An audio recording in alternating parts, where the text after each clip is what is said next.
मसीह के नाम में।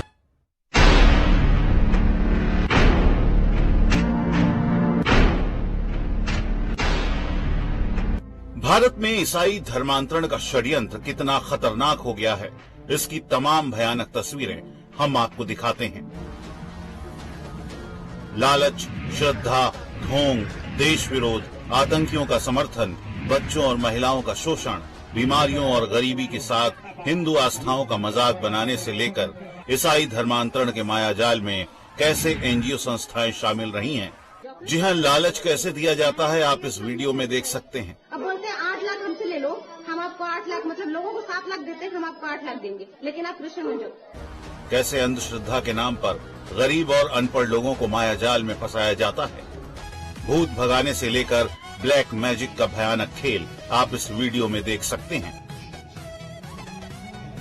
परमेश्वर के नाम से इस शरीर को छोड़, निकल निकल निकल निकल, परमेश्वर के नाम से निकल, छोड़ इसे।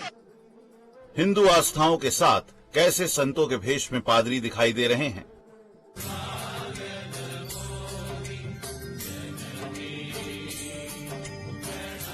कैसे हिंदू भगवानों की तरह यीशु की आरती उतारकर हिंदुओं के आराध्यों का अपमान किया जा रहा है।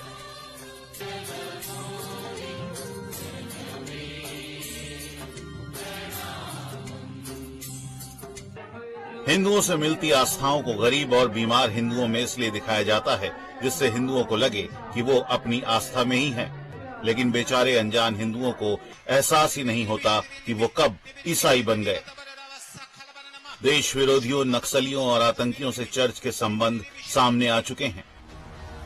सरकार 13 से ज्यादा विदेशी फंडिंग वाले एनजीओ को पहले ही बैन कर चुकी है।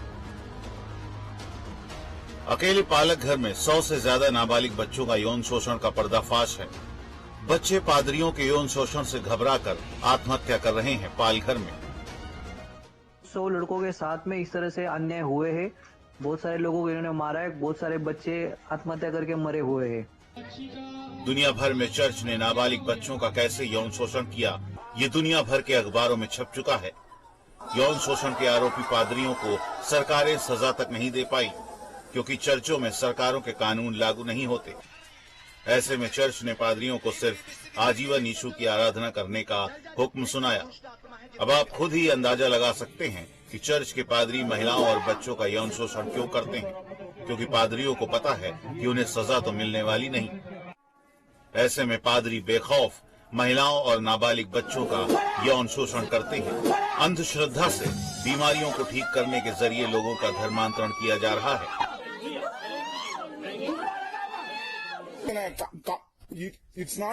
गूगल करेंगे तो आपको इस फोटो की पूरी जानकारी मिलेगी। ये कैथोलिक चर्च का पादरी है। ये बेलगाम कर्नाटक से है, डेरेक फर्नांडिस। आप इसके भगवे कपड़े देखकर इसके चरणों में झुक जाएंगे, तो उसके पहले इसके गले में टंगा हुआ क्रॉस देख लीजिए। ये तमाम ऐसी धर्म संसदों और भाईचारे के नाम पर चलने वाले नाटकों का महत्वपूर्ण अभिनेता हैं। माथे पर लगा हुआ तिलक और गले में अटका हुआ छोटा सा ये चर्च का निशान। लेकिन ये किस तरीके से लोगों को भ्रमित करके अपनी तरफ खींचने का षड्यंत्र चला रहे हैं, आपको जानना जरूरी है। मेरा ये प्रश्न है, क्या ये ईसाईयत का पहनावा है? और अगर है या इस पर ईसाईयत का कोई आपत्ति नहीं है, तो फिर इसे पहनने के लिए 2000 वर्ष क्यों लगे आपको? 2020 वर्ष क्यों लगे? आखिर आप ये कितने वर्षों से पहन रहे हैं और कौन से देशों में कौन सा चोला पहन रहे? स्थानीय संस्कृति को न स्वीकारना, यही आपका परिचय है, यही आपका मांग है, यही आपकी शिक्षा है। आप तो लोगों के घरों में लगे हुए हिंदू देवी देवताओं के फोटो को तक निकाल देते हो। आप लोगों के माथे पर लगे हुए तिलक को हटवा देते हो। आपके स्कूलों में पढ़ने वाले बच्चों को आप स्कूल से इसलिए निकाल देते हो क्योंकि उसने हर हाथ पर मेहंदी लगाई, उसने दीपावली मनाई, इसलिए आपके स्कूलों से निकाले गए बच्चों की हजारों की संख्या की सूची हम 15 वर्षों में कई बार कार्यक्रम करके बता चुके हैं। जो अब तक आपके लिए वज्र, जो आपके लिए स्वीकार्य नहीं था, जो आप नहीं करते थे, अब क्यों कर रहे हैं भाई?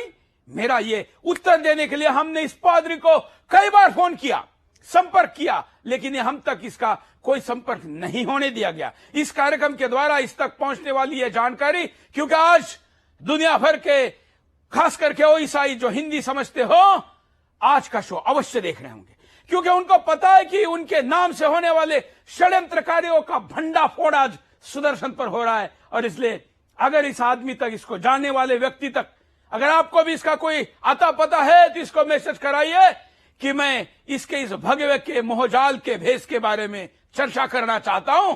देखते हैं क्या होता है।